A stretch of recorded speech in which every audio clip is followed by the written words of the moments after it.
folks, and welcome back to the Grumpy Gamer channel. That's it, you guessed it. This is that channel we get to see this old git talk about modern games. Well, I'm a bit bleary-eyed this morning. Crikey, I was up a bit too late last night. Why was I up a bit too late? Well, as you guys may know, yesterday afternoon I finally buckled and I picked up the Quest 3. As you know, it was down from £630, I think, down to £469. I was going to wait until after Christmas because there's a lot of games coming for the PSVR 2, and I thought, well, I'm not really going to get to play them, but I still buckled. I still bought it, and so I just want to talk a little bit about my first impressions of the headset compared to the PSVR 2. Now, what can I say first off? Let's look at the actual comfort of the headset itself first. Compared to the PSVR 2, now I haven't changed any sort of the face cowl or anything on the PSVR 2. The only thing I've added is the Devasso head strap. I haven't got the globular cluster for it. I've obviously used the Quest 2. My kids have the Quest 2. I've played on theirs, so I know what it's about with the straps and everything. Obviously, the Quest 3 is a lot smaller depth-wise, so it sits closer to your face, which sort of balances it out better. Not so much weight pulling down on the front of your face, but it still suffers with the awful built-in cowl that it has. I mean, I've got a big nose, but it still bleeds loads of light. I mean, someone who's got a little button nose, literally, they might as well... I mean, you could watch telly through your headset without using the pass-through. There's that much of a gap. And then, I mean, I only used it last night for about an hour. And trust me, by the end of that hour, my face around here was, it was really starting to hurt. So that was why I took it off in the end. The straps themselves, no problem. The only problem I found with the straps is if you loosen those off a bit, then it does sort of fall about, because obviously it's still a heavy headset compared to the PSVR 2. You know, it works very differently. The PSVR 2 actual visor bit isn't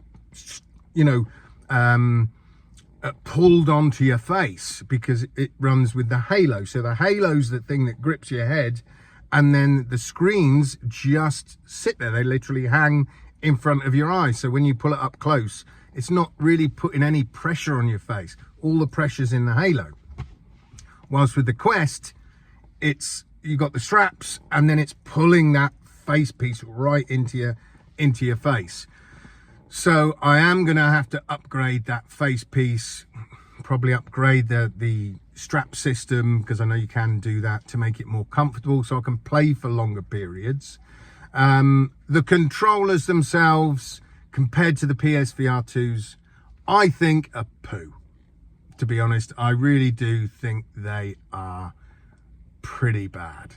The main reasons, like I said, I think in my video yesterday, I like the PSVR 2 ones because I can open my hand. So when I throw a grenade, I can open my hand fully rather than just let go of the grip button. I don't know yet whether there are straps you can get to even so that can attach to the Quest controllers so that you can still open your hand. I don't know, there might be, I haven't looked yet. The only thing I like about the controllers is because of their size and because there's nothing around your hand, it means you're very unlikely to damage them. All you're going to end up doing is damaging your hand. Whilst obviously with the PSVR 2 controllers, you've got to be careful because the halos, the orbs go right round your hand, so you can end up smashing them.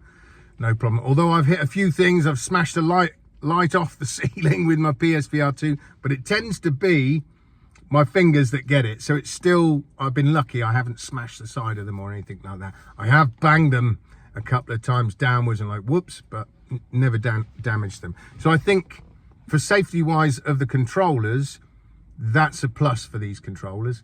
The haptics, well, there aren't really haptics in the controllers. There's a little rumble, which is so weedy. There's no adaptive triggers. There's nothing like that. So to me, yeah, that's a big L for Meta compared to Sony's orb controllers, or whatever they're called, sense controllers. So that's a big downside for me. I mean, I was playing yesterday the demo of Vendetta Forever. Now, this is a game I wanted to get on the PSVR 2. And I was playing that. It's very similar to Pistol Whip. The graphics, I would say, are a little worse than Pistol Whip, but it's along those lines. And once I got into it, basically, you shoot someone or you throw a knife or a sword at them, and then that comes up in the air, and then you can grab that. And as you do, you teleport to that place, shoot the next person, grab their weapon and teleport to their place. So it's quite a fun little game. Like I say, it's only the demo. I'm not sure whether I'm going to get it now, to be fair. I really was going to get it, but I wasn't massively convinced yesterday when I played the demo. So I only played that, and I played a bit of Super Hot, which I've got on the PSVR 1 anyway. I didn't get into any other games because by then, yeah, my face was hurting. Because don't forget, yesterday I went through the whole setup process, learning how the system works, etc., going through the tutorials. Now, when it comes to the setup and the interface and everything, wow, I think it's absolutely fantastic. I think it's incredible, to be honest with you.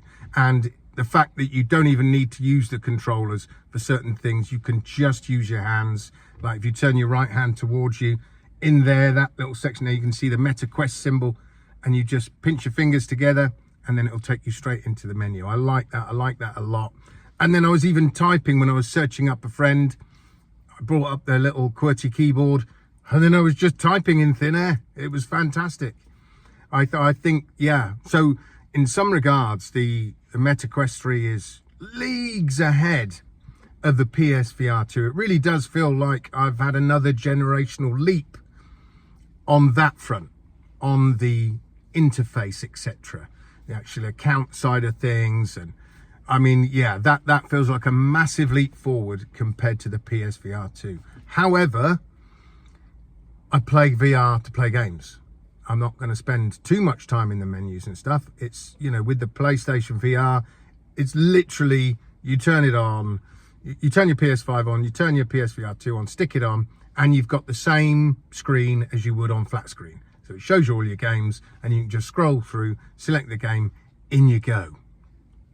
Whilst Quest is very different. I know some people have complained that the PSVR 2 doesn't have an interface, etc., like Quest. They think it's, you know, really poor of Sony to not have a separate interface. Me personally, I don't know what all the fuss is about. I don't care, really. I'm quite happy that it gives me the same UI that it does when I'm playing flat. Doesn't bother me at all. So that's not a big issue for me whatsoever with a PSVR 2. I want to play games. But like I say, on the other hand, it is very, very nice the way they've done the interface on the Quest. And it's really nice how you can change your background. So obviously you can look around your room, and you can have that as your background when you're, I don't know, watching a movie or doing things in the menu, searching the store, whatever. But you can then change that background, and you can go for, like, on a beach environment, you can be on a space station, there's a few different backgrounds, and I'm sure possibly you can buy backgrounds. I don't know, I haven't looked into it that far. But I love the way it transitioned. So when I went back to having it in the normal pass-through mode, yeah, it was nice the way it sort of just, the old background disappeared, and then I'm back in my room. I thought that was great. And the clarity of the headset, now I knew this was going to be the case. Obviously it's got the pancake lenses, and I was really interested to see what these were like. And I have to say, they're great. They really are great. I mean, the sweet spot on the pancake lens, well, the whole lens is basically the sweet spot.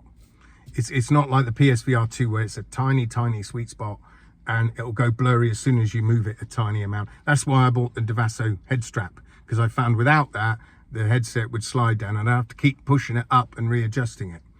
Because, like I say, the sweet spot on the PSVR 2 is very small.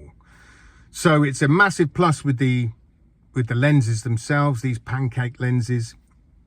The only thing I would say, and I had someone say this to me a while ago, one of my friends, that the 3D side of the depth side of the 3D isn't as good as the PSVR 2. Now, I'm pretty sure that's going to be down to the OLED screens in the PSVR 2. Obviously the Quest doesn't have those. So there's sort of pros and cons to both, really. Definitely pros and cons to both. But I can't say one is totally better than the other. For me, I know for shooting games and things like that, because I haven't got a gun stock yet for the Quest, then I'm going to be buying like Ghost of Tabor's coming out. I could already play it if I wanted to on the Quest, but I'm not. I'm going to wait for that for the PSVR 2. I am looking forward to the Batman game, which comes out on the 22nd of this month, so it's not long to wait now. You know, I've been watching stuff about this Batman game and it's looking really, really good, and that's sort of what pushed me really to go for the Quest 3, because I really wanted to play Batman. I think that's going to be a lot of fun. Basically, if you buy a Quest now up until April, I can't remember the date in April, but if you buy a Quest 3, I think a Quest 3S as well, it will come with that. If you buy the headset between now and April, you'll get Batman absolutely free. So I think that's a great deal. I really, really do. Now, going back to the controllers, I've got to mention the way they're powered. They're just a normal AA battery. So luckily I've got loads of rechargeable batteries around, so that's not an issue for me. I like the way also it's more difficult to slide the covers off of the battery compartment on these controllers. I found with the Quest 2, they would constantly be coming off when I was playing it. So I was like, so that's a little bit more improved, I think, on the Quest 3. One thing I do know is I know I'm going to be having a lot of fun with the Quest. It means now I've got different platforms to play on. Yeah, so I'm really looking forward to my time with the Quest 3. And as we go along, obviously, I'll keep you guys up to date with how things are going with it. And again, maybe in, say, a month's time, I'll give a more in-depth analysis of how it still stacks up against the PSVR 2 in general. If I had to choose right now from my experiences so far with the Quest or the PSVR 2, I'd have the PSVR 2. Hands down, I would have the PSVR 2, without a doubt. Because like I say, I mainly use it for games. That's all I really do. There's not what else you can do with the PSVR 2, because there's no big screen TV. There's not really, you've got this rad TV. Yeah, okay. So yeah, but because it's predominantly a games machine and that's what I bought it for, I would definitely go with the PSVR 2 if I had to make a choice between them. Right, well, that's it, folks, today. I just thought I'd give you a little update and my first impressions of the Quest 3. Let me know, guys, if you've got a Quest 3 as well as a PSVR 2, or whether you've just got a Quest 3, what you think of it. And let me know if you're planning to get a Quest 3, but you're sort of sitting on the fence at the moment. Like I say, it's a good time to get one. This Batman game that's coming out, you get it free. You've got a good sort of 5 months, 6 months window to be able to get one. And at the price, like I say, down, what, 170 quid or whatever for 469, I definitely think it's worth it. Yeah, without a doubt. So that's it. Like I say, folks, don't forget to like the video and subscribe. It really helps my tiny weeny channel out a lot. So until next time, folks, I shall see you guys on the other side. Adios.